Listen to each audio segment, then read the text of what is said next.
be our last community call of the year. And the next one will be in 2024. And in this call today, we will have two main parts. The first part, which would be very short, it's some updates from the Ecovillage network for everyone to know what's going on and how you can be a part. And the majority time of this call today will dedicate to talk about the topic of microgifting. And I hope that this word triggered some curiosity and interest in you. We'll have Deepa, who just shared, and Adil, who's going to be joining us soon, sharing with us what they are doing in their communities, in their network, under the theme of microgifting. And we call it From Community for Community. And we'll get to hear about it soon. And first up, I would just love to share with you some updates of the Ecovillage network and why I'm doing so. If you have any questions, just feel free to pop them in the chat. So first, I would love to share about a core project that Jen is running, which is the Resilience Project. And for this, I have a video to share with you all. With this resilient project, we have communities from different part of the whole network of GEN joining, and there are 4 communities from Asia and Oceania. Tanya, in representing Narada community, also is a part of this project. So in this project at the moment, the communities are testing and co-designing a tool for resilience. It's like a resilience assessment tool for community. And this tool, I'm just gonna play this short video real quick. Now it's being tested by the communities in the project. And the tool is designed so that we can really look at the different attributes that build the resilience of a community, of an eco-village. And at the moment, the Ecovillage in this project are now doing workshops to test this resilience, community resilience tools with their own community first. And then the tool is going to be refined before being shared to the whole bigger network of GENOA. So any community would be able to access and use the tools to not only reflect on what they are doing, how they are doing, but also exchange and learn from each other as well. So that's one really exciting thing that are happening in Gen that I would like to share with you. And secondly, another project that's also very exciting, it's the Kin-centric leadership project. This project had just finished a retreat in Fintuan in September, which I was a part of, and I'm hoping to write an article to share about it with the whole network. And you can read on the screen, the project is all about how we can do our work in the community in any careers with the kinship with all life in mind and at heart. And the next retreat is gonna be in Auroville, the very well-known eco-village in Asia. And the cohort of this retreat, it's already selected, and they're gonna soon meet in December. And as far as I know, we have in the room here Phương, who's going to be there, and several other friends inside our GENOA network are going to be there too. So I hope there people will also be able to have time to meet up and talk about communities, learn about what they're doing in the Auroville as well. So that's the second updates about Gen. And the third update from Gen's side is that 2 weeks ago, there was a call between Gen elders and youth. We call it fireside chat. That's where we bring elders and young people inside the network of Gen together so there can be intergenerational communication and exchange. And I will soon pop in the chat a link where you can see resource recording and highlights from this call. This is where all of the wisdoms from the elders get shared to the youth, but also the youth can share with the elders how they are experiencing regeneration movement and the world around them. You can also register to join further calls of Gen Elders and Youth fireside chat in the future as well. So just a moment later, I'll pop all of the links in the chat. And the fourth update is actually something that's about to happen in the future, which is Gen webinar series with Ross Jackson. And for this, I would love to invite Amina to share a little bit more.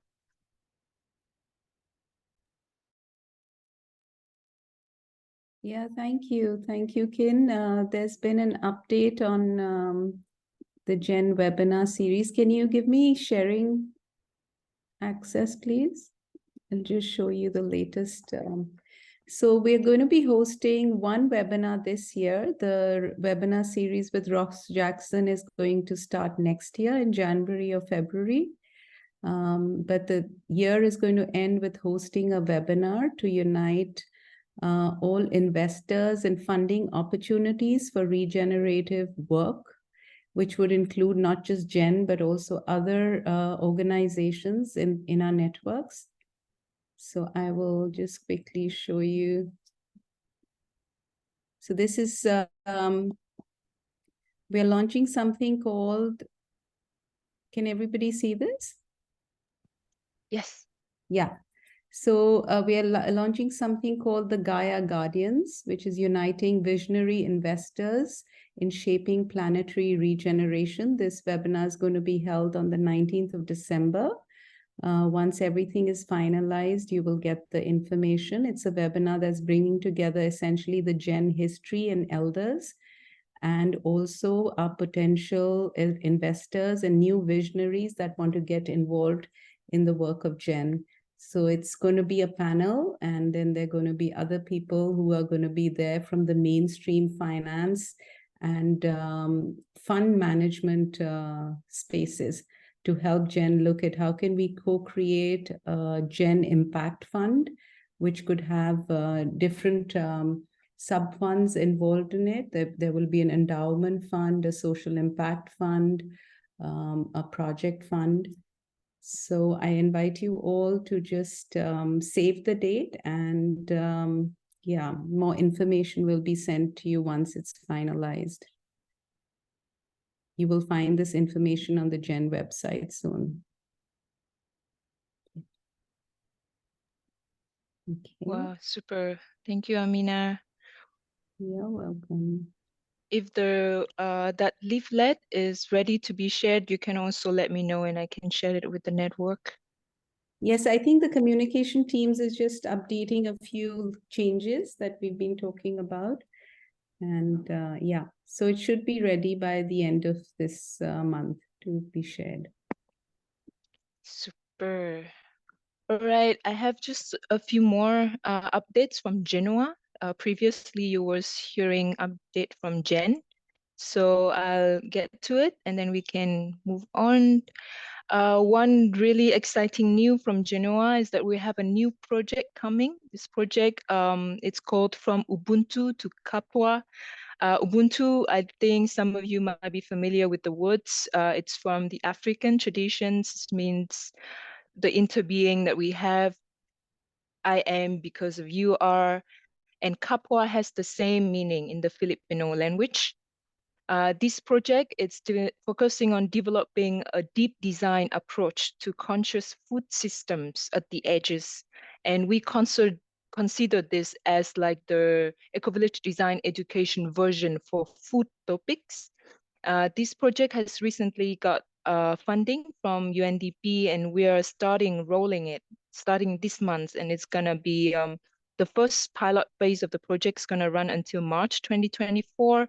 And in this project, we're piloting in the 3 countries in 3 different regions of GENS, Philippines from GENOA, Cameroon from Gen Africa, and Colombia from Casa Latina. So this is the first south to south project in Gen, but there won't be the last part of the project pilot where we'll have a course to try with all the trainers in all the 3 regions. So at that point, we'll be reaching out to everyone in the 3 networks to invite you to join us in testing the curriculum and tools that have been developed by the project team, so that we can see if this has the potential of scaling up, scaling out, and sharing to more communities. So this is very exciting. And since this project is just starting, we are also in the process of developing all of our materials. So I'll soon be sending you links and more details about this project via email and social media. So that's it. And we have 2 exciting events coming up. The first one is Gaia Calling, which is the gathering of eco-villages at Gaia Ashram in Thailand in December, from the 10th to the 14th. So if you are interested and are able to visit, then I'll also pop in the link in the chat later and you can check it out. And I heard that Amina and Brick are coming, representing GENOA, GEN, and TI Ecovillage. So that is great news. And I am sure that it's going to be a very fruitful gathering in Gaia Ashram. And also at Gaia Ashram, next year in January, there's going to be an Ecovillage design education course in person for 32 days. It's been a while, I think since before COVID, that we had an in-person EDE course in Asia. So, oh, that's not true. We had one in Auroville earlier as well, but this is the first one in Thailand after COVID. So if you're interested or know someone who have been waiting to take an EDE course in person, you can share this with them. Follow up this EDE course. There will be a TOT course at Wongsanit Ashram in February, also 2024 and 2025. There are dates for both years.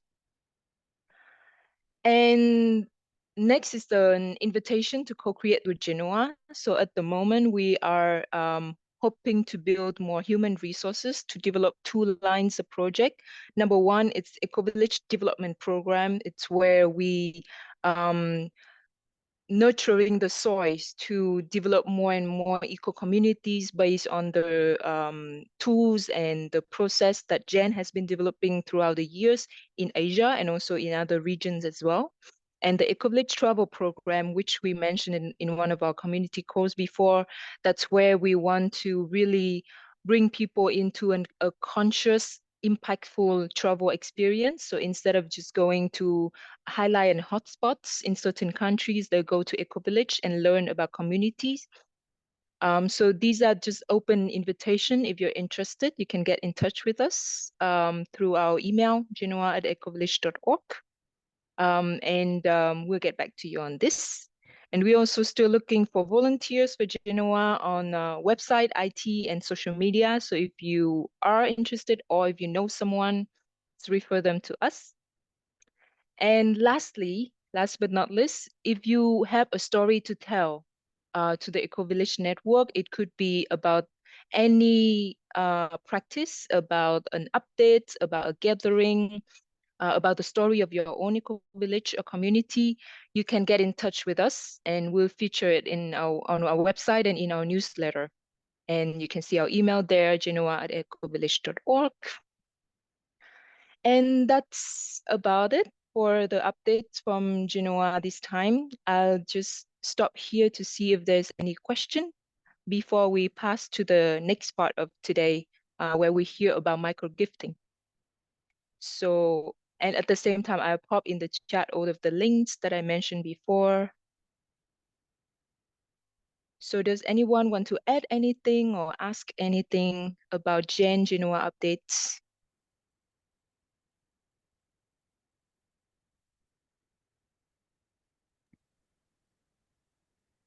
If you want to ask a question, sorry, just one last point.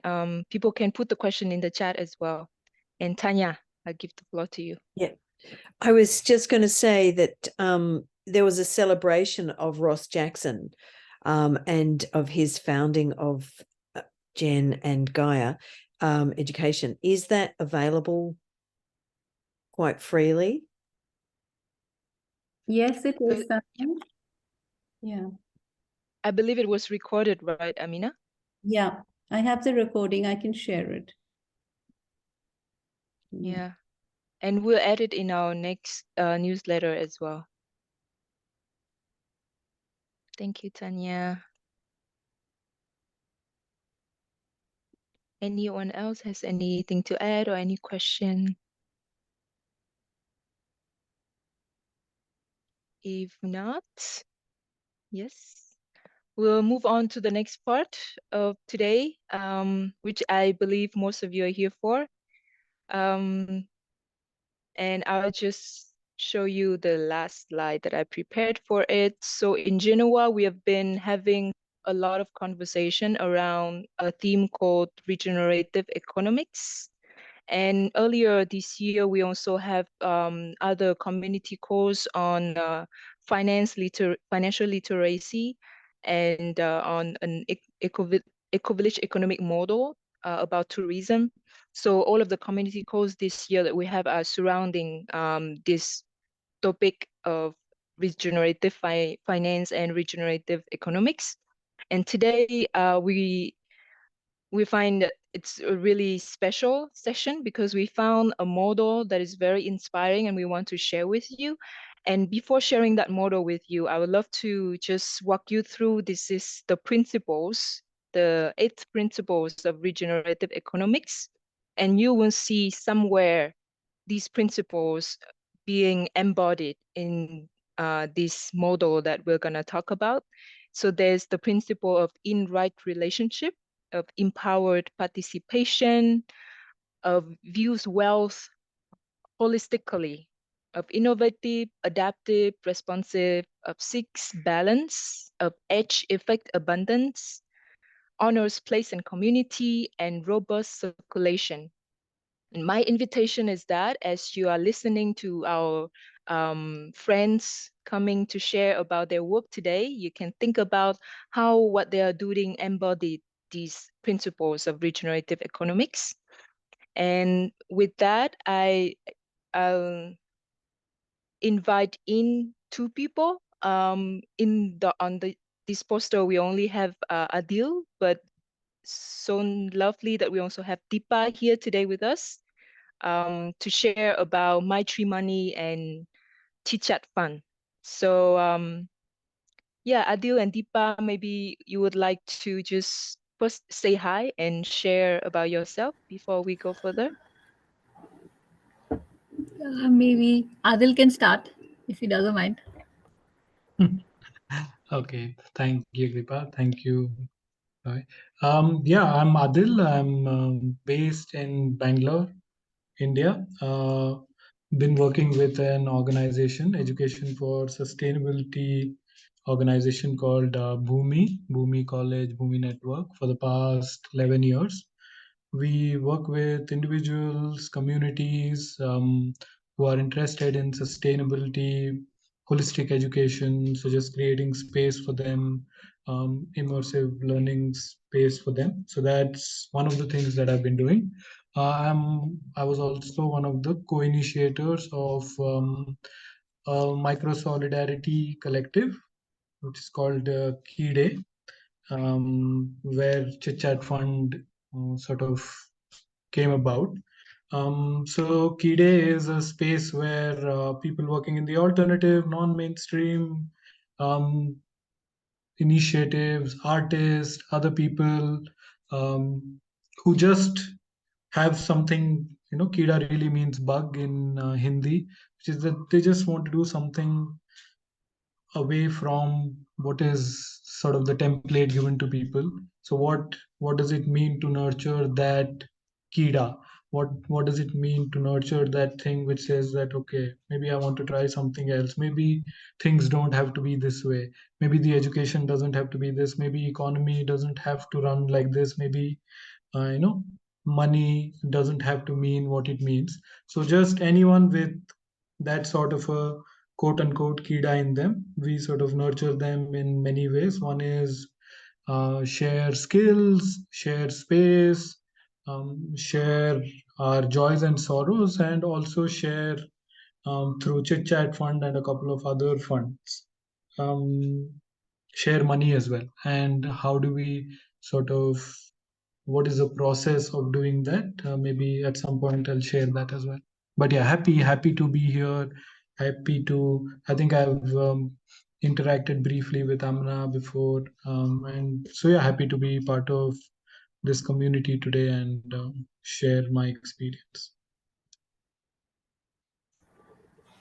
Thank you, Adil. Yeah, my name is Deepa. I'm based nomadically out of the globe, and currently I'm in Goa, which is south of India, for a bit before I moved to Auroville, where I've been living on and off for the last 2-3 years. So, um, many years back, I was really how do I say, frustrated with my situation in my life and with how the world was. And eventually, a lot of churning, and with the help of good mentors, I was able to navigate through all the struggles, be it in relationships or financial stability or emotional chaos and spiritual. How do I say, existential crisis. So I was able to navigate that, and that gave birth to a lot of alternate forums online. And I'm not an online person, and I'm really surprised that this happened this way. So um, um, I, and with the help of many others, started a network on Facebook called the Darya Dil Dukan, which is the shop of the big hearted, basically a gratitude slash generosity forum where people share their lot of things that they are not using and they are in great condition, like a gift, and or skills they want to share with people, and people ask for things they need, and they ask for skills, people ask for time, people ask for meals, people ask for whatever they need. And it's a forum that is in its ninth year. We finish a decade in 2024. We've come a long way.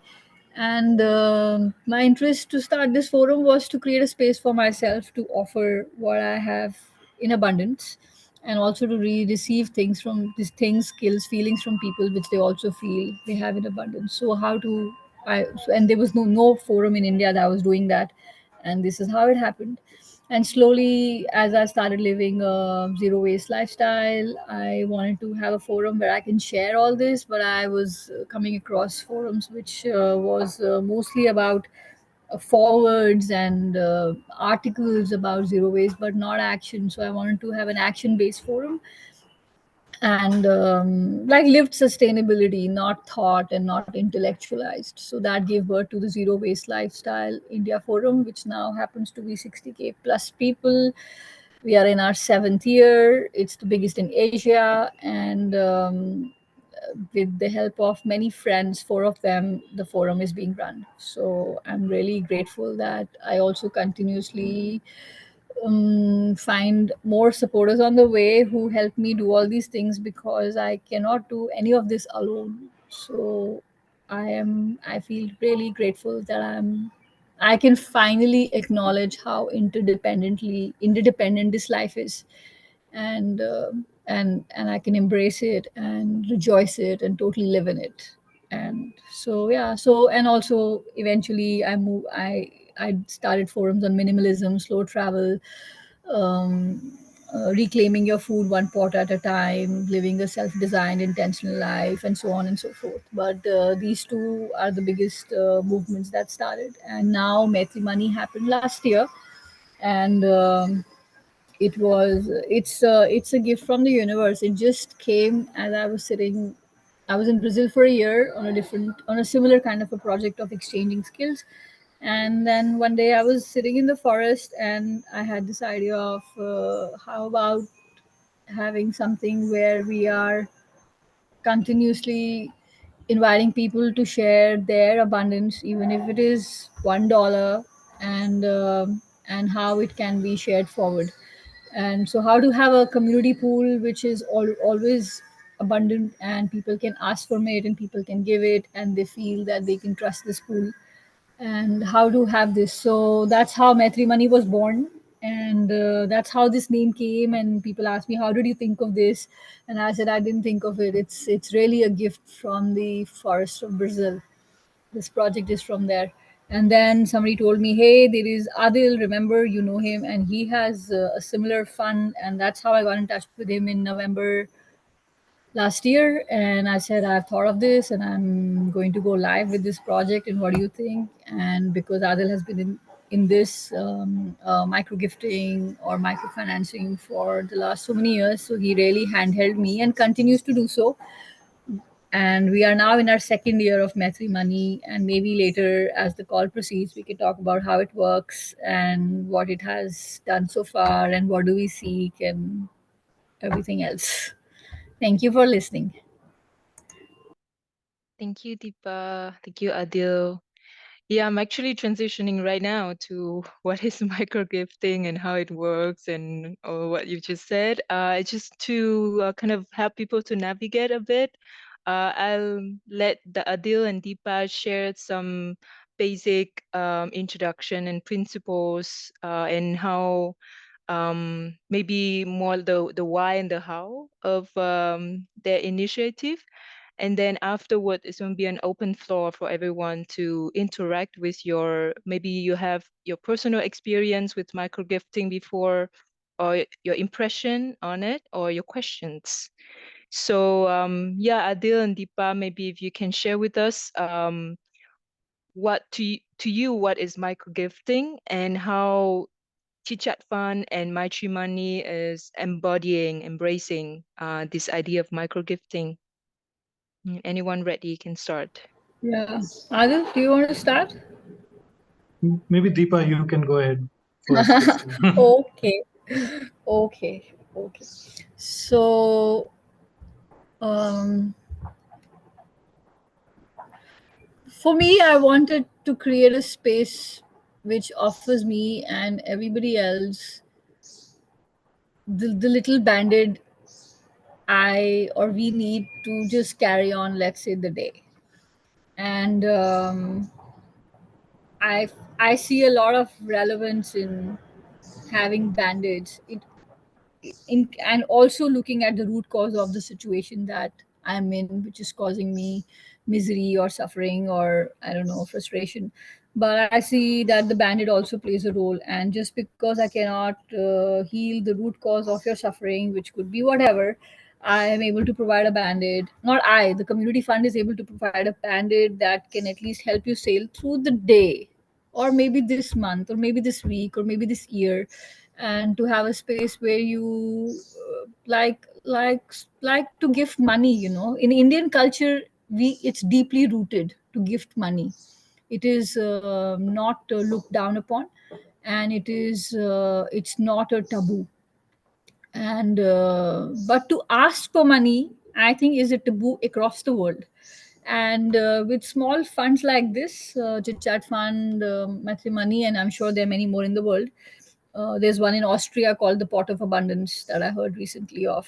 So this is a place where people can ask, and it invites people to see, to validate their needs. So, for example, amongst all our funds, if somebody needs money for a yoga class, or if somebody needs money for an emergency surgery, or if somebody needs monthly money to support an animal sanctuary, or to support street musicians, or to support dental surgery, or to support their unschoolers toys for a month, or whatever, every need is validated in this fund. And actually, it's not validated, every need is accepted, and there is no validation that you need from anybody else. So we have a form that people fill to receive the fund. And then every week, this fund, Adil is looking at it and he reads it, and then he looks at what money we have and he allocates it, and somebody looks at it every once a week and transfers the money.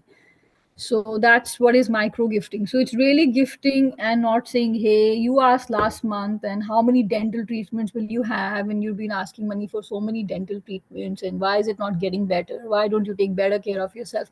This is all looking at the root, but we here are trying to look at the bandit that we can give. that, okay, you can work on that when you have to, but for today, this is the support we can offer, and we can always offer support. Every month we are happy to offer you support. We don't know how much, and we don't know which day of the month we can send you the money, but the intention is to send you a micro gift. And with this intention, the community fund is set up.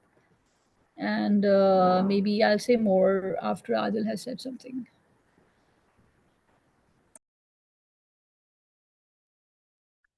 Yeah, I think so. All these terms, micro gifting, micro fund, maybe these came later. I think in the beginning, it's just a sense of wanting to share, like money as a capital. Like other things were very, free in sharing. We say nice things to each other. We host people in our houses. We share our cultural knowledge, capital, and so we're sort of anyways doing those things. So micro gifting is anyways happening every day. We indulge in random acts of kindness, or you become, the like you're receiving at the receiving end of these things. But I think with money, it's sort of people tense up a little bit. It's like, no, no, no, no, it's something. Money is something that I worked hard for, and it is mine. So how do you sort of collectivize that capital and just look at money as another capital that you can freely share, and that you don't have to, like Deepa was mentioning, you don't put conditions on it, saying I will sort of fully trust you, only then give me money. Otherwise, maybe just invert that model and say maybe we'll share money, and maybe trust will build by sharing of that money. Maybe we will get to know each other by sharing. So instead of going the other way, saying that, okay, show me how you use this money, show me what you did with it, send me a report of what you did. Instead of looking at it that way, why not invert that model and say, we'll give? And maybe some people, in fact, in Kide community and also with Maitri Money, they themselves share what they have done with it. We don't ask for it. So I think just trusting people in our community, at least, and in our extended community. And so what does trust-based monetary giving look like? Because even in our closest relationship, it's not like we say, I will fully trust you and then I'll get in a relationship with you. You don't do that, right? You sort of go with a gut feel. I really like you. Let's invest in something together and let's see where it goes. And so I would say it's just looking at money as a form of capital and saying that it's all right. We can collectivize it, we can pool it, we can share it. And the other thing, I think, similar to what Deepa was talking about, that we found that in ChitChat Fund, it's not really a big deal for people to give. Giving, at least, is people are able to do. We thought when we started the ChitChat Fund that people will not be okay with giving. But in fact, people are okay with giving, but asking is probably more difficult for people because we've created this taboo over, I'm an independent person, I should not seek money from X, Y, and Z. So we said that what would it look like to ask a community?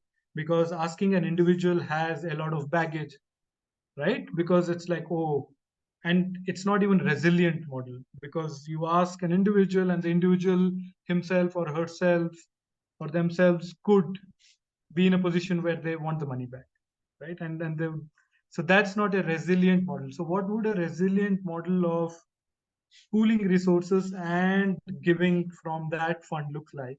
And I think Maitri Money and ChitChat Fund are both experiments in that, in just simply saying that we'll pool together. And in Kide, there's the entire community deciding, in a sense, that, hey, like somebody has asked money for their mental well-being, somebody has asked money for a project initiative, somebody has asked money for something else, and we feel like that's that's all right. There can be different ways in reasons for which people can ask. When we started ChitChat Fund, we thought that we will do it for three reasons. A, if there is an emergency, so it becomes a health and social insurance fund. B, if somebody wants to prototype a project, we thought that that could be a reason why ChitChat Fund could be used. And the third reason was if there's a friend of the community member who's technically not part of the community yet, but he or she or they require it, they could use it. But we found that a fourth reason is why people ask sometimes, which is either for their well-being, mental well-being, or just wanting to celebrate something. Somebody wanted to celebrate their mother's 50th birthday and she had never celebrated it, and somebody asked for the fund.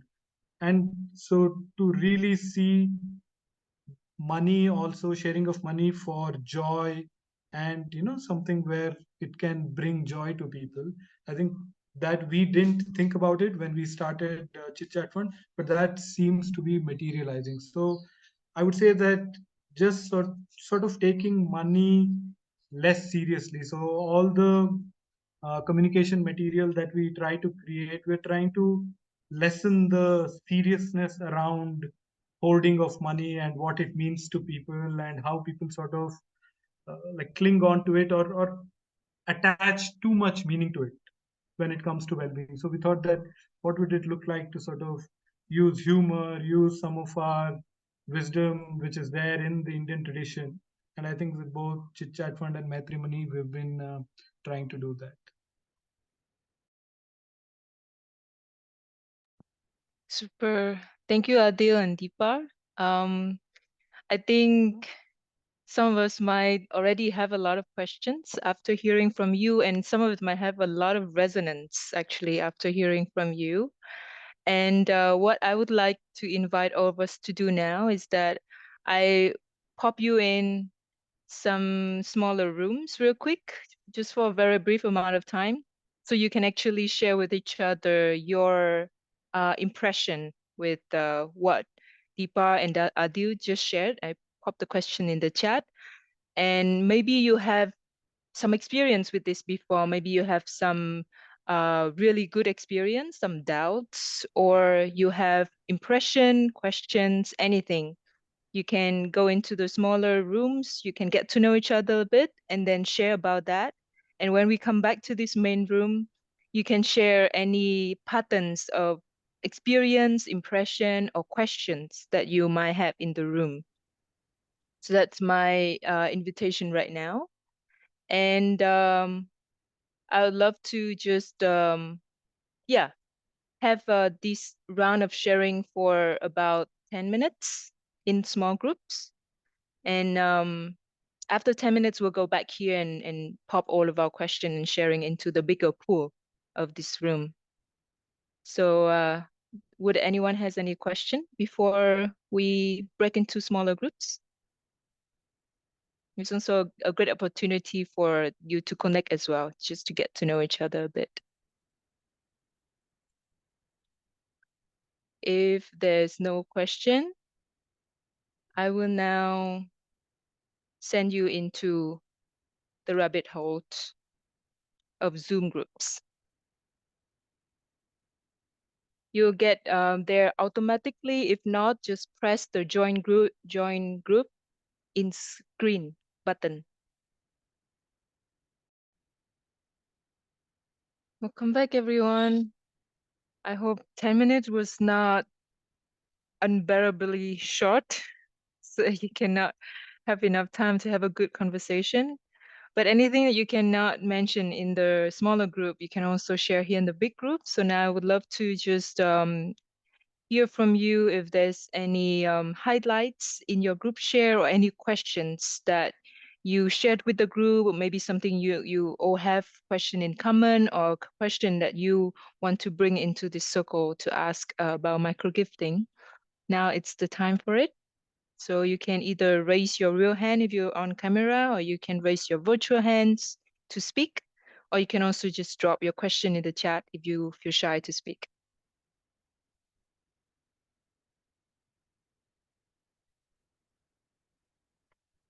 So any observation, impression?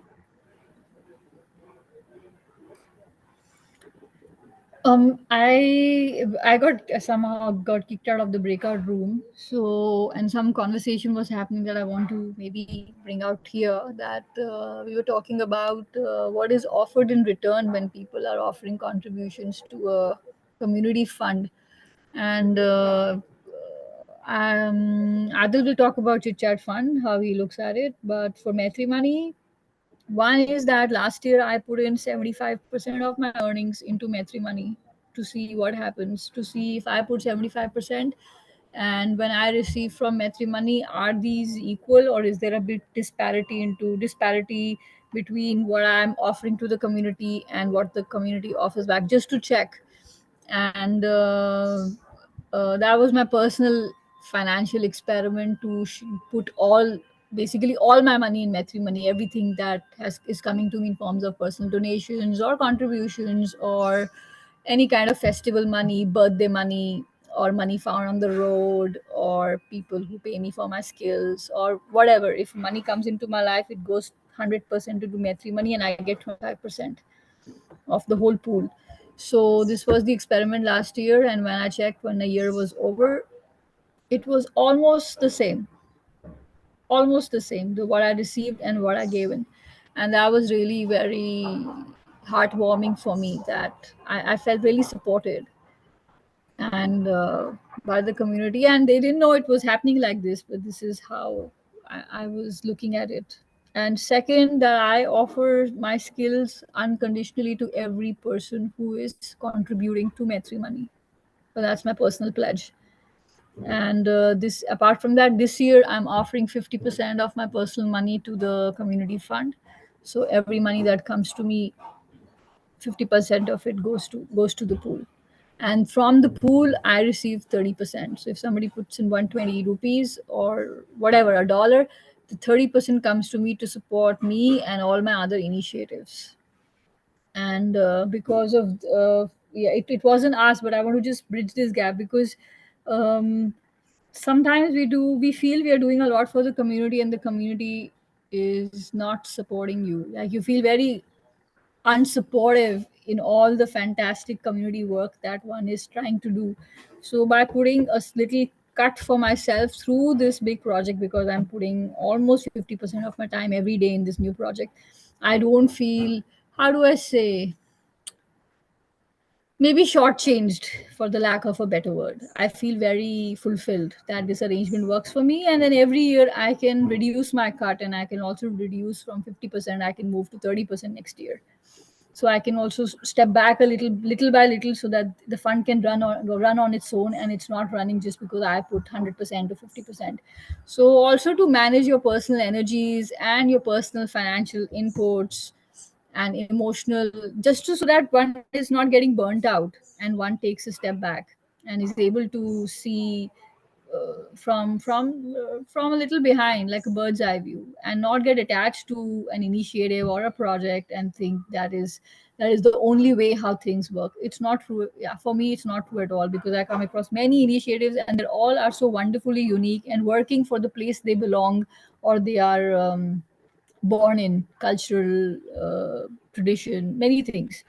So this is really good to remember, and that's why when I came back to India recently, I had to really step back from everything to just find some breathing space for myself, and which I did for 2 months, and that's how I'm today on this call. Otherwise, I wouldn't have made it. So, how to also take care of yourself while you are designing community practices, community systems, how to not how to be able to segregate that your relationship with yourself is going to go on forever, and of course there's a relationship with the community, and how to toggle between both, and sometimes to keep a little bit space between both, so that you don't get burnt out. It's a long race is not a very polite word, but it's a long stint, no.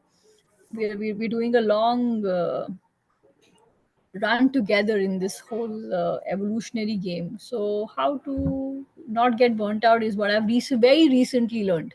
And I tell everybody that whatever initiative you're starting, make sure you have some self-care, self-love practices, so that the initiative doesn't consume you, and it should nourish you. And one has to take some kind of responsibility to feel nourished in what one is doing. Yeah, I think this answers some of the stuff that came up in our breakout room. So I'll let others speak. Thank you. Thank you so much, Deepa. I wonder if Adil want to compliment on this from the point of view of ChitChat Fund.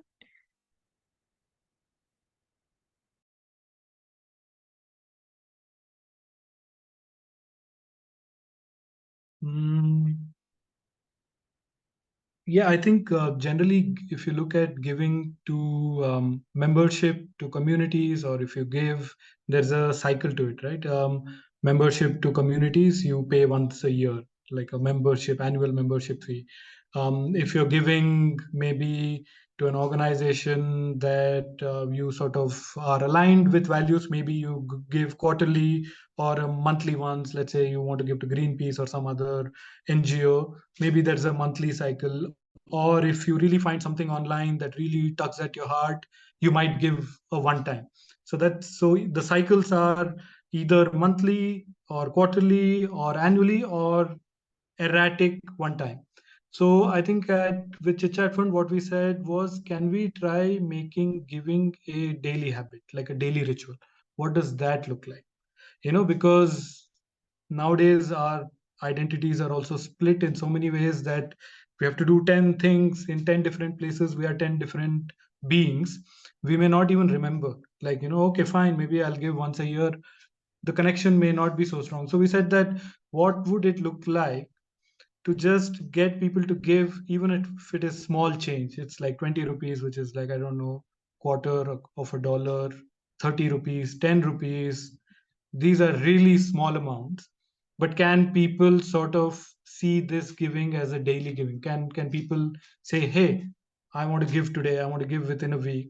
And I think not only does that sort of promote the giving, and that's fine, the amount is fine, but then the initiative is on your mind, the community is on your mind, the collective is on your mind, and the intent of that community is on your mind. So I think in media studies, they call it cultivation theory. The more you see something, the more you sort of, it's on your mind, it sort of, stays in your mind. And I'm sure advertising and marketing agencies use it for absolutely disgusting purposes. But what would it look like to use it for connection?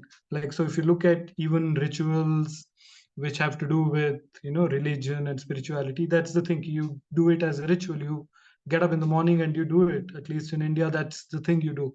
So what would that look like, to put the community lens of it? If you're not religious, spiritual, what does it mean to just get up in the morning and make a little transfer to the community? And so I think, yeah, just focusing on getting people to just give a little, and not sort of, because when people give a big amount, they feel like they're done for the year, or they're done for the month, or I've given my bit. So how to sort of make giving a habit, so that when people are in abundance, they can give more, because it's become a habit. So it's in some ways the opposite of lifestyle creep, where you have more and you spend more. That's lifestyle creep. But can we invert that and say that, you have more, you'll give more? But that will only happen if giving becomes a habit, and sort of almost like a daily habit. So I don't know how many people in Kide do it, but I do it, and so it works for me. And I know that it gets me closer to other people in the community. It gets me closer to the work that they're doing, them as human beings. So I can definitely talk from the eye space and say it works for me. Thank you, Adil. I like what you just said about how giving become a daily habit. I think we probably have applied this for giving, as in like giving love, giving care, giving attention, but we haven't probably thought about this when it comes to giving donation, giving financial support to regenerative causes. Yeah, I would love to see if anyone want to raise any comments, questions from the room. And I see that there was a question from Brick in the chat, if someone hasn't seen it, about the size of the funds generated and donated so far. And Deepa put in also the figures for the past 2 years of experiments.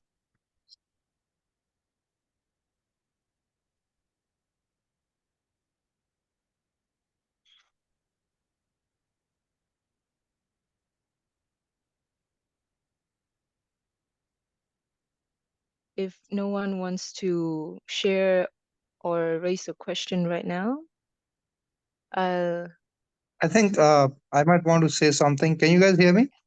yes, Kanjai, right? Hi, Or this is Pankai? Pankaj here. Pankai. Pankaj. Yeah, right. Hi.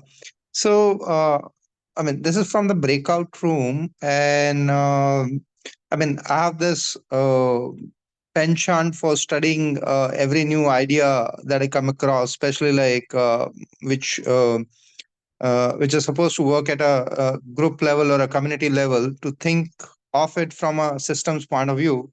And so some of my like queries or curiosities might even emerge in a more academical or hypothetical space. So just excuse me for that, but uh, what came out of the brief discussion that Adil and I had in the group was that I think there could be a propensity with scale to induce greed into people. Sorry, just to give you the background, like I had some curiosities around like misuse of these funds, and also like very strong associations that are made in society with being independent. So with these two background thoughts, we had a small discussion, and there like a quick I wouldn't call it conclusion, but a quick thought that emerged was that misuse can find its qualification with a bigger kind of a pool of resource which get usurped by someone. But with microfunding, that probably wouldn't be a case. And I could connect it in my head like with some of the experiments that have happened in Bangladesh around microfinancing, and that has then seeped into like other similar economies. So this is a sort of a open-ended kind of a conversation that happened there. And I mean, yeah, if other members have some sort of views around this, I would want to hear that out here. Thank you. Thank you, Pankal. And before you answer, I just want to add, because this is also a question coming from Kaja, who is in the GENOA team organizing this call with me, but she couldn't be here last minute. She was also having this concern about free riders. Someone who would take advantage of a community pool resource. It's probably somehow connected to the question before, so that's why I put it here.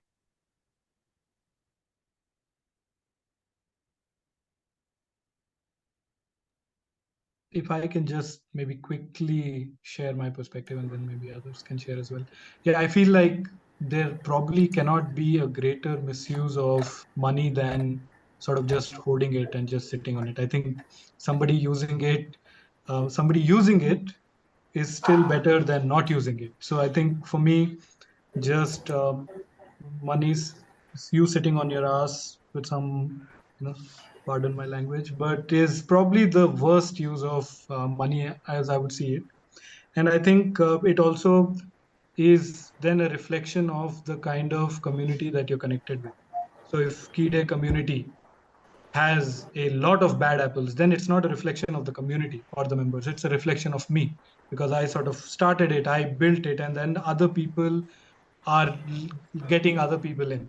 So it means that there's something wrong with me. So I would again pull the lens back to the self and not so much on other people. And I would say that maybe there's something wrong with me. And I think it's all right if there are freeloaders. Look at any community, look at any family, look at any smaller family. There's always a black sheep, there's always a slacker, there's always a bum, because these are all relative measures, right? Relatively, if somebody is a management consultant at one of the big four consultancies, then we are bums in their eyes. And so maybe in my eyes somebody else is a bum. Maybe that bum is also has the right to be there. So I think really not getting fixated with some of these definitions, some of these things that maybe we are as much of bums as somebody else. I think definitely many of my friends have told me, what are you doing in the alternative? You should have been making money. You're a slacker, you're a bum. So I think sort of accepting the diversity in a community and saying that not everybody will sort of contribute. And that's what um, in some ways Maitri Money and ChitChat Fund is doing, that saying that these are funds that are built by some of us. Not everybody is contributing in Maitri Money and ChitChat Fund, but it is for all of us. So sort of, but it is none of us. So in that sense, nobody has ownership of it. Some of us have built it, but everybody gets to benefit from it. I think if that's the model you look at it, then the lens isn't so much of, hey, has this been used in the most judicious way? Maybe not. Maybe somebody just use it for their joy. Maybe that is what they required at that point, and we all need it in the alternative as well. So I think it doesn't always have to be that we give money out of pity, sympathy, and we say that only that needs to be the major thing. So yeah, that would be my perspective. Yeah, I want to add to what he just said. Also, I think it's high time we really unpack the word misuse, because when I look around, I feel everything is, I don't know, misused. Like the whole war is being funded because many of us paid taxes at some point of time, or we have governments which have these big, I don't know, ammunition budgets. I mean, everything is getting misused. So when I look at my little micro fund that is being set up, and is it in its second year, I feel, wow, a fund like this, what is the scope of misuse? That somebody will say that, hey, I want a dental treatment and send me money, and instead of dental treatment, the person decides to have 5 ice creams. I don't see it as a misuse at all. I feel, okay, if this is, we were contemplating of calling it the happiness fund, and that's probably our next month's campaign. That yeah, if it makes you happy for a little bit, it's here for you. So I'm really looking at what this misuse is when we say that, and nobody is checking when somebody says, "Hey, we need money for an emergency surgery." We are not saying send us your emergency surgery bills and before after photos of getting well. Nobody is checking all this. Like for example, I remember I spoke to Adil some months back. Somebody had asked us some support for a fellowship in somewhere, and then the fellowship got cancelled. So I told Adil, the fellowship has got cancelled, it's not happening, and we already sent him Z amount of money. And now he said, yeah, now he will use it for whatever life fellowship. We are life fellows anyway, so it's okay. So how to bring in that detachment with this whole detachment that has to be learned actually, because cultivated, that it's not my fund, I'm not the boss, I'm not in power when I am bringing in and giving out money. It is a community fund. I'm only a caretaker. Like we are caretakers of the land. We belong to the land doesn't belong to us. It's the same with the community fund. I have to tell myself many times that, because it's really, like he said, the whole process is to point the finger inwards to see what comes up, what shadows are coming up, what insecurities are coming up when you are doing these initiatives, and then to navigate and transcend them. And all these processes, I have to say that mostly all these initiatives I mostly start for myself to learn, and then the benefit to the community is incidental. So this is where I am, and this holding a community fund is a very big learning, because we have so many questions and insecurities with money, especially in the last 30-40 years. And I can see my own insecurities come up. This is, wow, look at that person asking every month for yoga classes. I mean, come on, what a lazy bum, not earning. So I have to look at this, that, oh, this judgment is coming. Okay, then I have to say, okay, that means that I don't accept myself as the lazy bum, therefore I don't want to accept others like that. And how to look at this mirror and get over this. And when this fund was starting, Adil and I came up with many questions about money, and it's part of the Maitri Money document, which the link I've just shared. And also I've just put the questions on the chat so that somebody, whoever wants to read, can just read these questions. So we are constantly holding questions together, and Adil and I don't have all the answers, especially not on this call. And we are all finding answers together every day, slowly, and sometimes by having community funds, sometimes by donating our incomes, sometimes by offering our skills. So there are various ways of finding ways to heal ourselves and the world around us, and these are all the experiments that we are looking at together, collectively. and all the experiments are equally nourishing and important, and none of them are one over the other. Hmm. I would like to speak for a moment. Can you Yes, guys hear? Pankaj. Yeah. Um, Deepa, I heard you and I deeply heard you, and I felt like many of the things that you spoke there.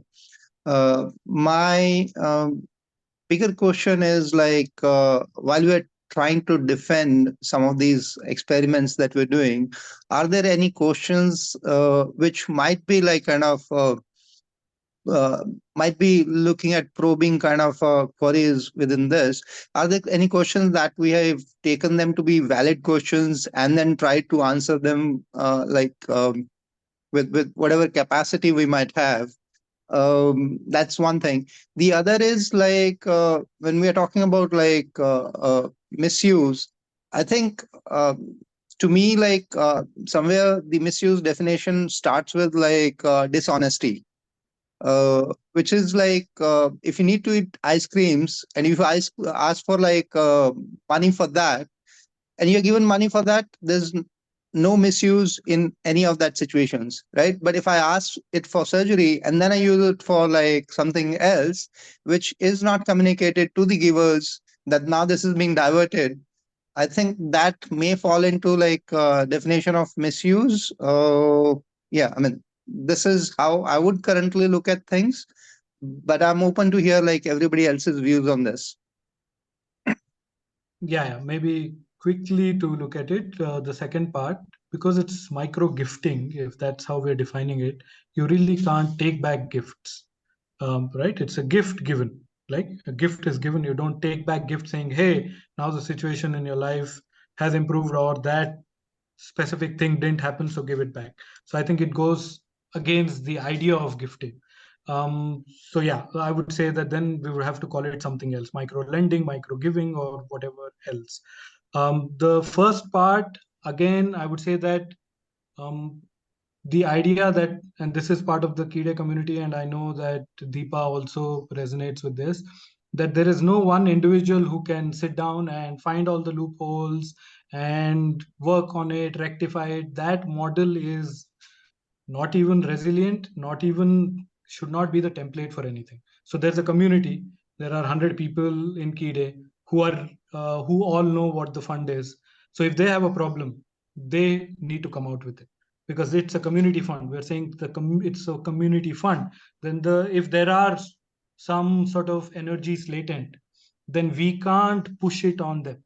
So that's what we say, we let it come out. So somebody recently said that, maybe more people need to voice their opinion, saying yes, we want we are okay with giving money to a particular person. So really taking the, not, hey, what are the holes in the hat approach, but looking at it more from the sense that let the community figure out what the holes are, and let the community figure out what the ways in which we can plug those gaps, and not to preempt that, because that again is centralizing everything. Then I become the holder of it, when we have clearly said that these micro funds are of none of us. These are in the sense that not owned by me and Deepa. Tomorrow I could just say that, hey, I'm not going to do it, but somebody else might pick up it in the Kide community, or Deepa might say, I want to take a break. So really letting it be collective, focusing on the collective wisdom, and not worrying about all the, why putting a spanner in the thing even before it's actually coming from the community. So I think that preemption, I think in Kide we definitely don't do it. And knowing Deepa, I know that I don't think she works in that way, and maybe Deepa can add. Thank you, Adil. And maybe Deepa, you can add, and then I would just kind of like Yeah. forming the conversation a bit for those who have just arrived. Yeah. Um, for me, I feel actually I trust really deeply, and I live without money across the globe, and thousands of people house me all the time. Like I was in Brazil for a year recently. I lived in 27 houses in 1 year. without any money, exchanging my skills for room and 2 meals and love and care in a foreign land. I did not know the language, I did not know anybody. These people who came into my life, they invited me to their houses. It is very big than micro gifting. It is bigger than $2, $6, $8. They invite me to their houses. I live with them. I have access to the whole house.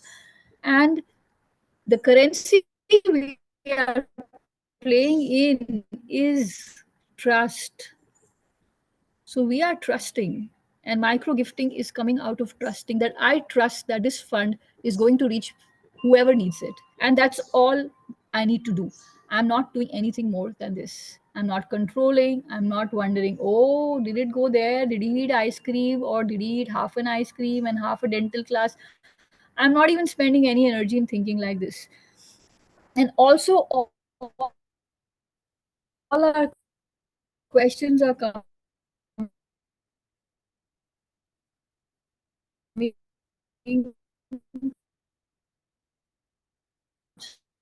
See what happens, because they help you transcend all your insecurities and doubts. But for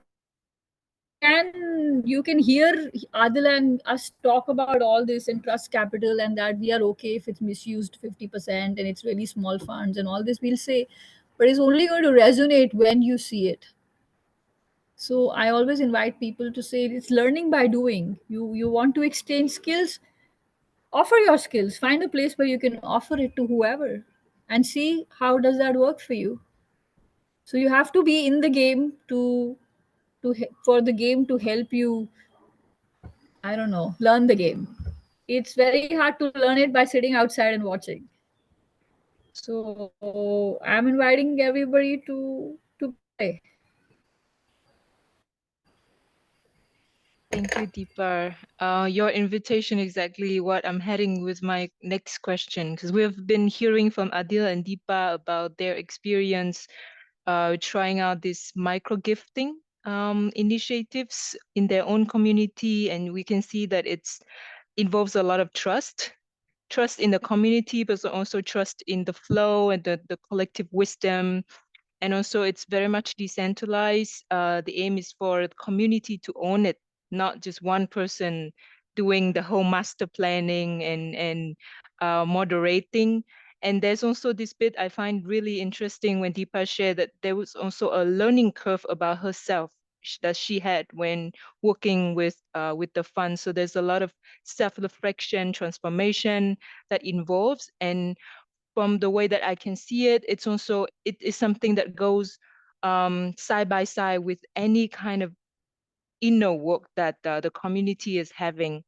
So it's not just like you bring this idea of micro gifting and put it in a random community that have just formed and no one knows each other, and they have no interest whatsoever in the kind of inner work or deep transformation or regeneration. So there's context to all of this, and that is why now I'm really wanting to invite you to think about what would it look like if you apply this idea of micro gifting to your community. Think of a community that you want to start it with. Could be your Ecovillage, it could be a Sangha practicing something, it could be your learning community of certain topic, could be anything. But just hypothetically, or maybe just really think about what would it happen if you invite an experiment of micro gifting with your community? How would it look like? How would you approach it? And is there any questions or any point that you still want to clarify with this group of people here, so that you can go and implement that you can just like take the first move? And like Adil and Deepa also said, it's like we are seeing money is like let's say like a blood flow in your body. If it's stuck somewhere, if it stopped flowing somewhere, that would mean critical illness or even death. So that's also, I really resonate with when Adil said that the problem is when money sit at one spot and somebody is just holding all of it and it's not flowing in the community. So yeah, the invitation is there, and I would love to maybe the last the next 15 minutes, just listen to everyone else's voices on what you're thinking. What would it look like if you try implementing it? And if you do plan to implement it, is there any questions you still find it would be useful to raise?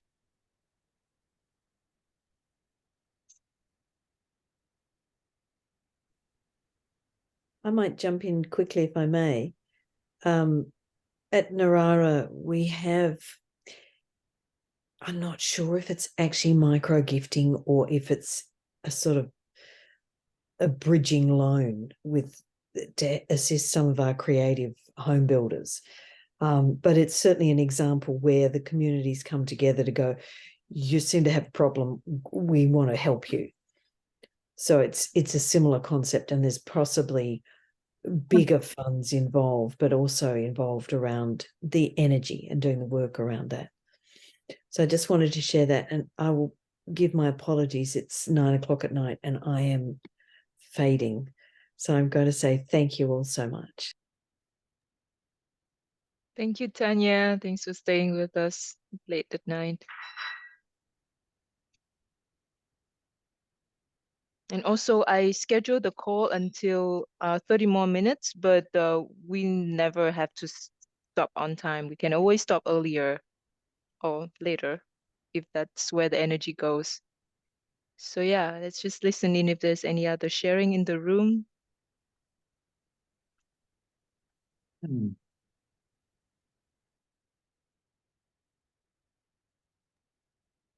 Panka, you unmute. Do you want to say something?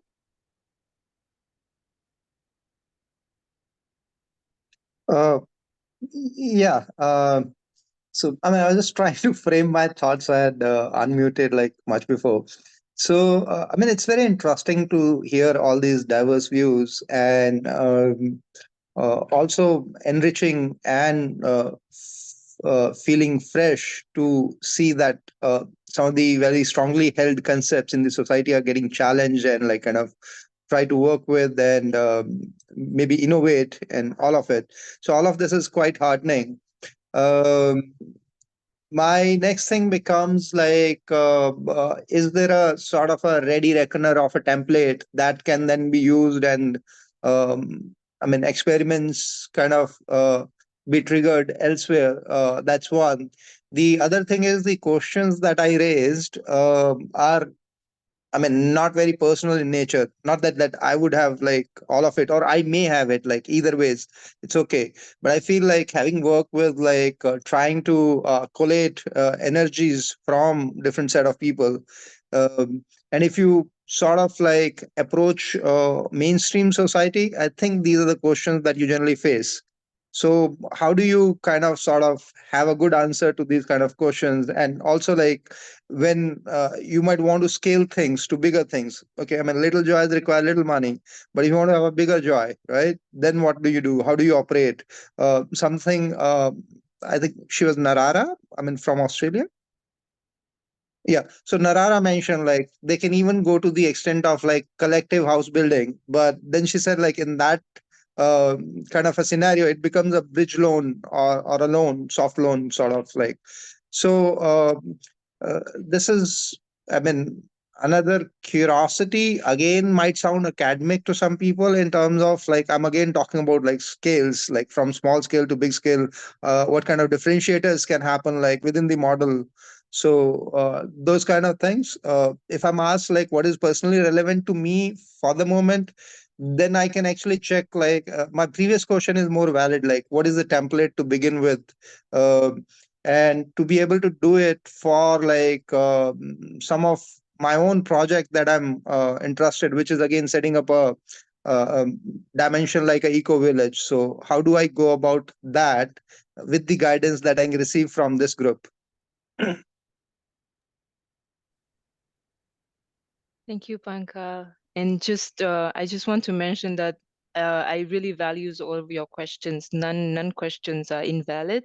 And I think it's also raised a lot of questions that others might have. And it's good to drop it into the pool of this collective consciousness, and then we hear a lot of different views on it.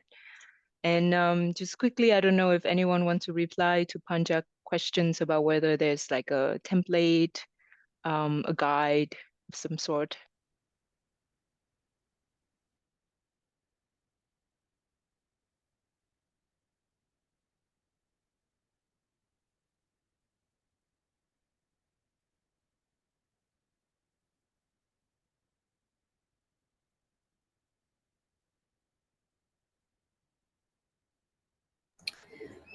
I can just share my own experience with the first year in Maitri Money. There was no template, there was no guide, there was nothing. But I had a feeling that I would like to raise 30,000 rupees per month to share. This is what I thought, 1,000 rupees for every day to give away. And then I thought, okay, so 30,000 rupees a month, multiply by 12, and this and that. So I decided I'm going to raise Z amount from 3,000 people. That's for how I thought. And then I started writing to people and yeah, creating a campaign around it. And then we didn't meet our target, but we raised whatever we did and we shared whatever we did. So that was my personal template. And for this year, I thought of a new template, which was 1 rupee, minimum 1 rupee for per day of the year. So minimum people will give is 365 rupees, but people are also welcome to give 2 rupees per day, 3 rupees, 4 rupees, 5, 6, 7, depending on how generous and abundant they're feeling. And this is the new template. And I feel a template is mostly dependent on who you are, what you need, and what you want to do. And therefore, one needs to know this before one does any kind of community initiative. It's very good to know some things about oneself. And also to remember, all community projects are time consuming, and they it needs a while for it to set up. For example, my personal goal for Maitri Money is 5 years. That in 5 years it's going to become a stable fund, and slowly from the third year onwards, I will start stepping back, and then somebody else will step in, and then by fifth year I'm totally out, and it's going to be running on autopilot. But all initiative needs deep energy in emotional investment, and that's what we forget. It has to be sustained, and we have to ask ourselves, can we sustain it for the next Z years or whatever one is looking at? So I look at 1 year at a time, but I know it's a 5 year target, and I pace myself so that I can make it to 5 years and not give up sooner. And also a reason, one must also reflect that one's lifestyle, like for example, I know I keep seeing a lot of discrepancy in what we speak and what we do, and this really decides who trusts whom. And our lifestyles and our personal habits really define the kind of community initiatives we want to bring into the world. So if somebody who is not a minimalist has a minimalism forum, for me that person doesn't work at all, because you cannot walk your talk at all. So we have to really really check if we are really walking our talk. Are our money moving, or are we sitting on our own money and want to create a community fund? This is very important to ask. We must, this is all reflection questions, and nobody can ask it for you, and nobody can ask this to you, but only you can ask this for yourself. That whatever we are talking about, all these questions that I wrote and all these questions that Pankaj is asking, we have to first point the finger inwards to say, am I part of the problem? The solution that I seek, maybe I can rectify things in my own life first before I look at changing the world. And when we change ourselves, the world, the atmosphere automatically changes, and initiatives are born out of personal change.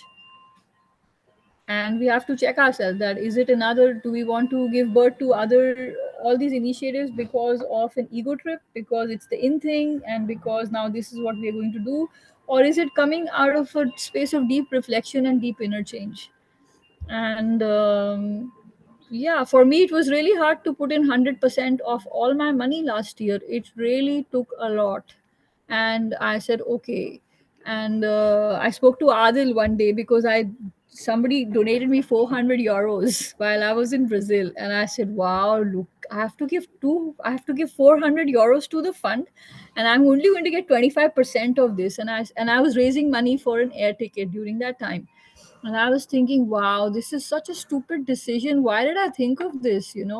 And the community fund, they don't know I'm doing this, so I really had to look, and I spoke to some people who care about me, who handled me, and I really could move through that space and still offer that money to the fund and not feel guilty, cheated, scarce, or frustrated, or this feeling that, oh, what if I don't get 400 euros next year, and then what will happen, or what if I don't raise enough money for my air ticket from the community fund.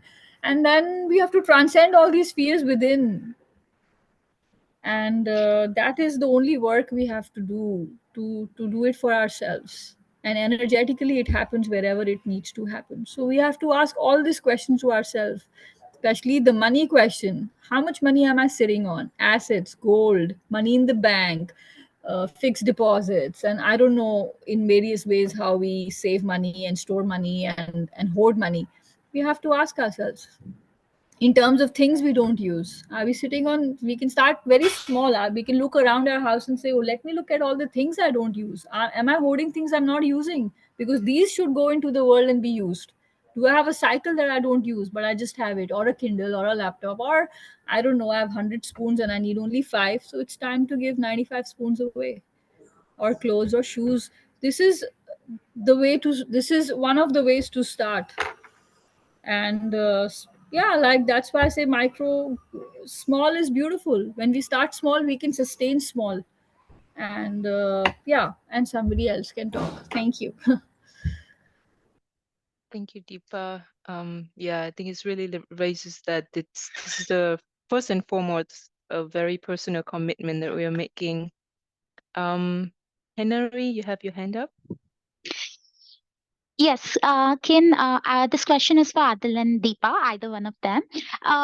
So once you decide on a goal as to, like Deepa mentioned, say 1 rupee per day, so say 365 rupees minimum from coming from one person, how do you reach out to people? Is there a target group? Is there a specific um, group that you try and reach out to, or is it, say, a community that you've built, so an extension of that?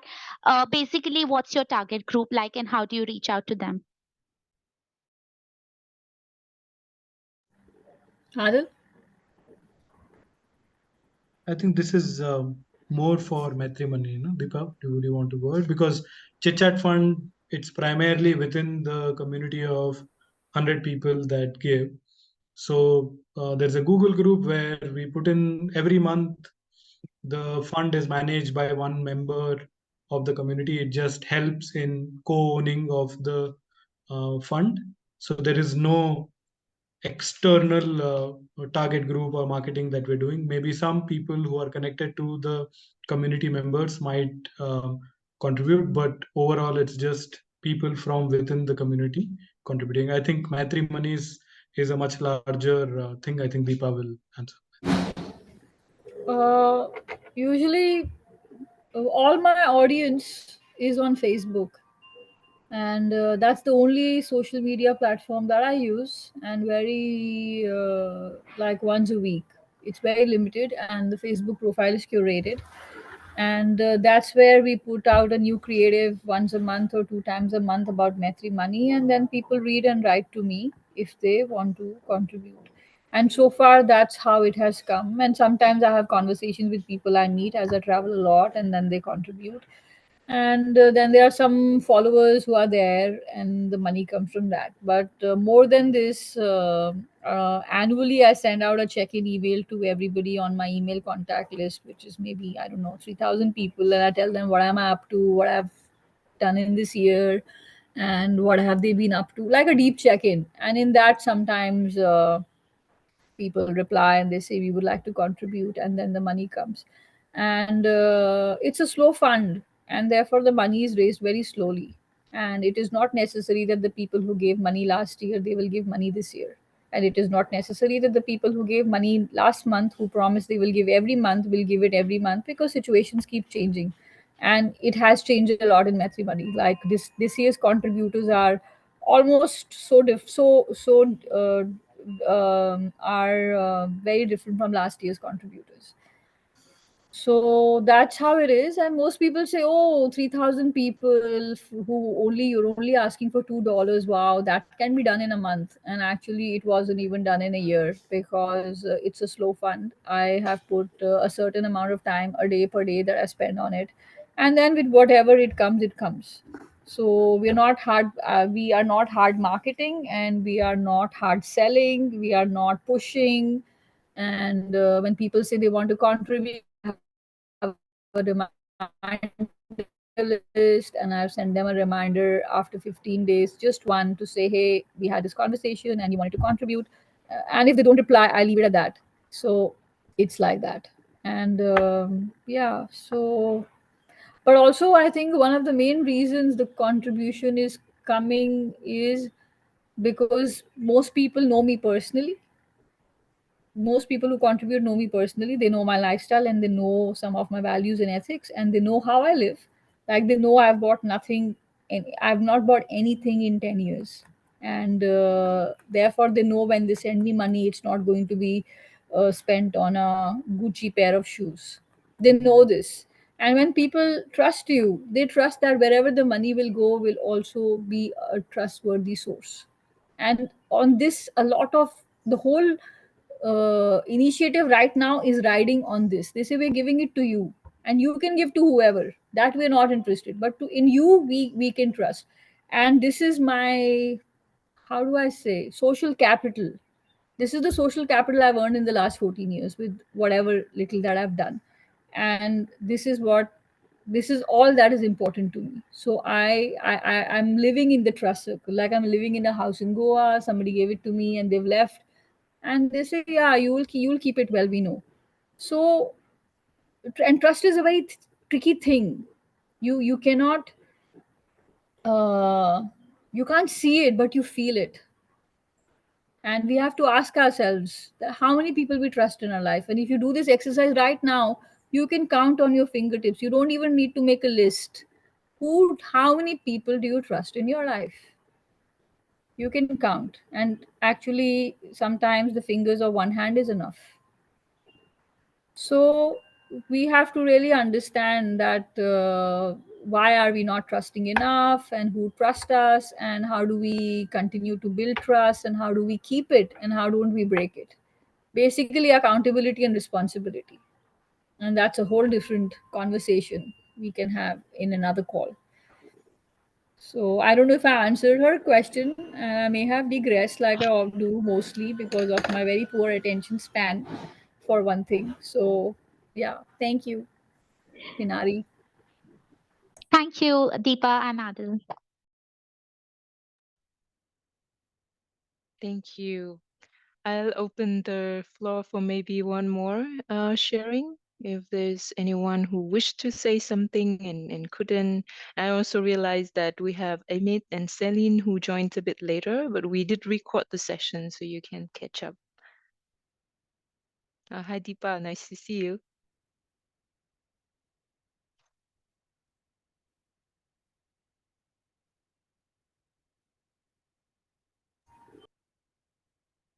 I have a question. Go ahead. It's kind of building off the earlier questions because I didn't catch the first part of the session. So in general, trust seems to be the key element in making all of this work. And we also know that as humans, we make mistakes. Trust can get broken. So when that happens, what steps will the community take to address this, to decide what to do next, what steps to do next? Yeah, that's my main question.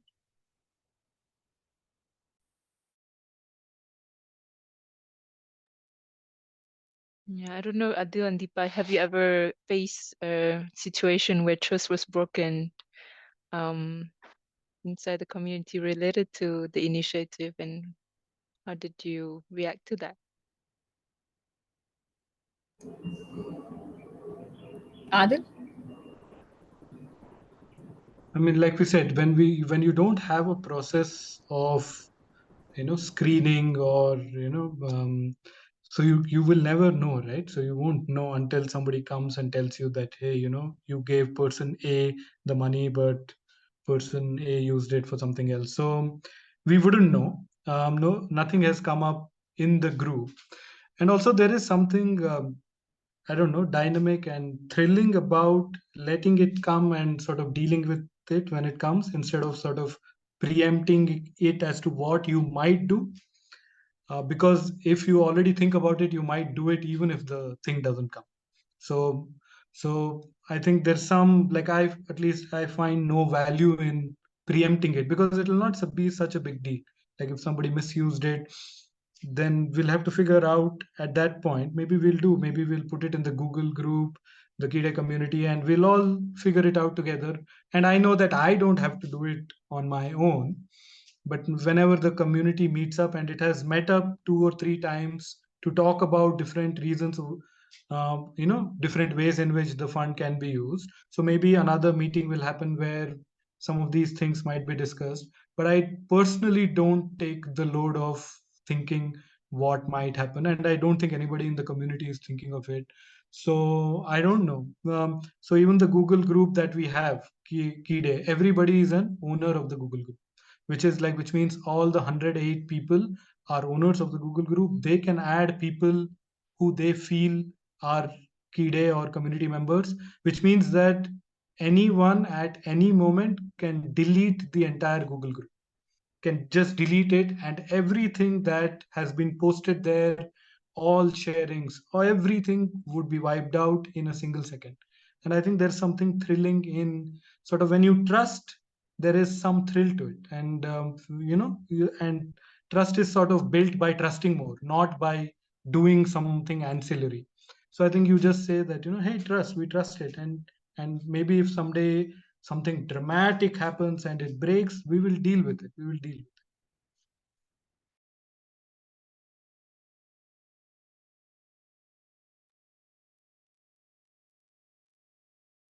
Thank you, Adil. All right, now this is really the time for one final sharing or question or impression.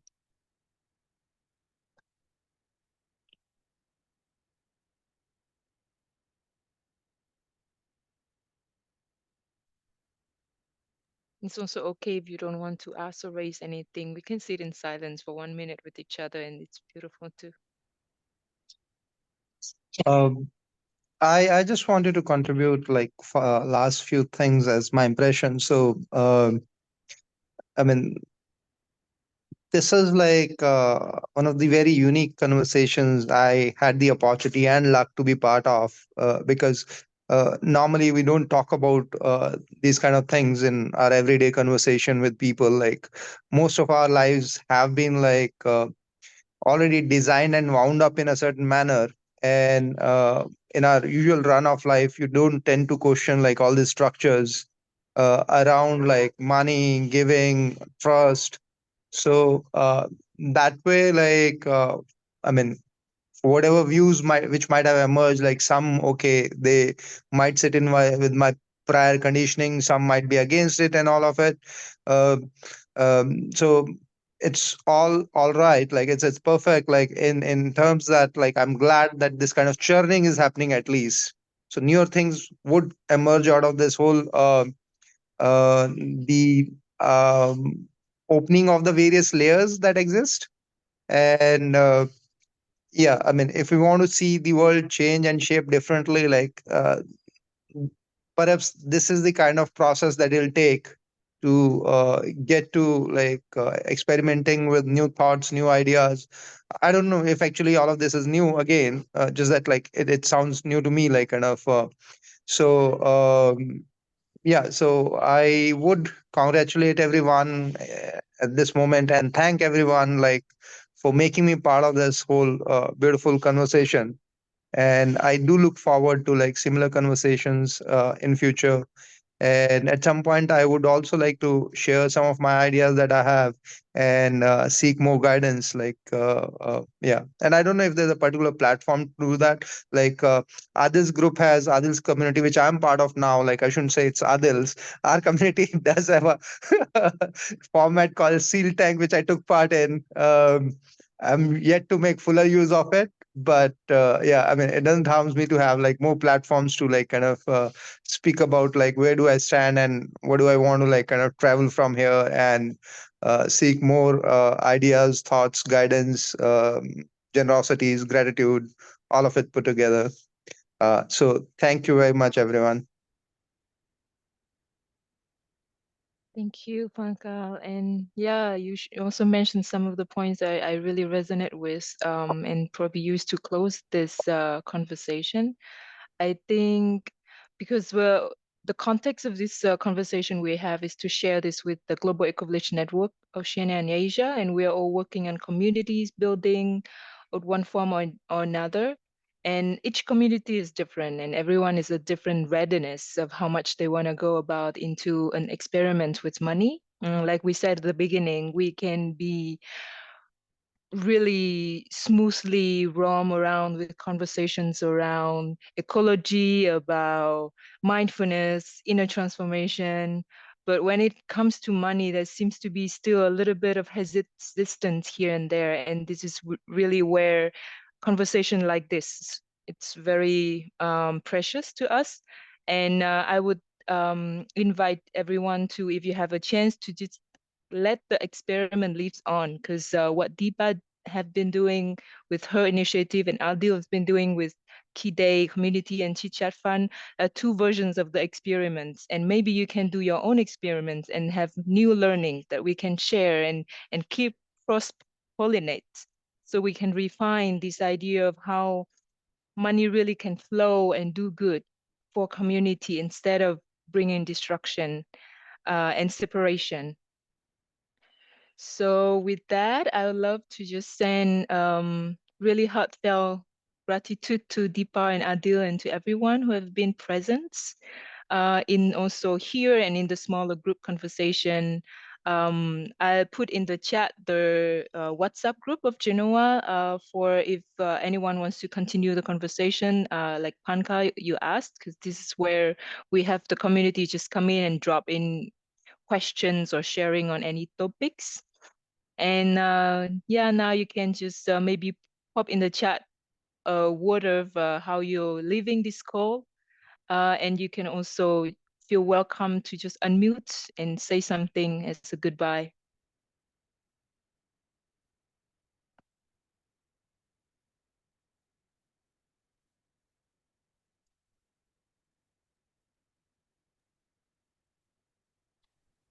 So Thao, I already joined the WhatsApp group, like, and thank you for doing that. And I think Deepa also put in a book recommendation, so I'll check that out after the call is over.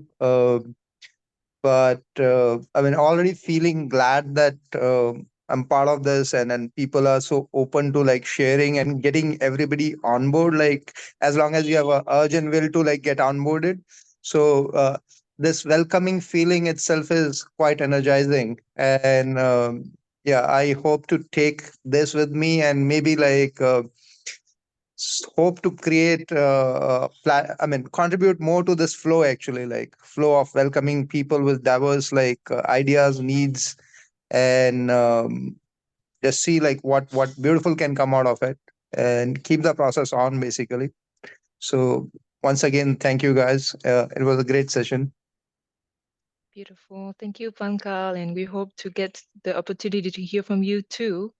And just for folks who are listening to this in the recording, the book that Deepak recommended in the chat is Creating Life Together for Ecovillages and Intentional Communities. I put it in the follow-up email as well. And you can read all the heartfelt thanks in the chat. Thank you, everyone. You can unmute and say goodbye and have a wonderful rest of your day. Thank you. See you. Everyone. Thank you. Thank you. Thank you. Thank Have a you. nice day.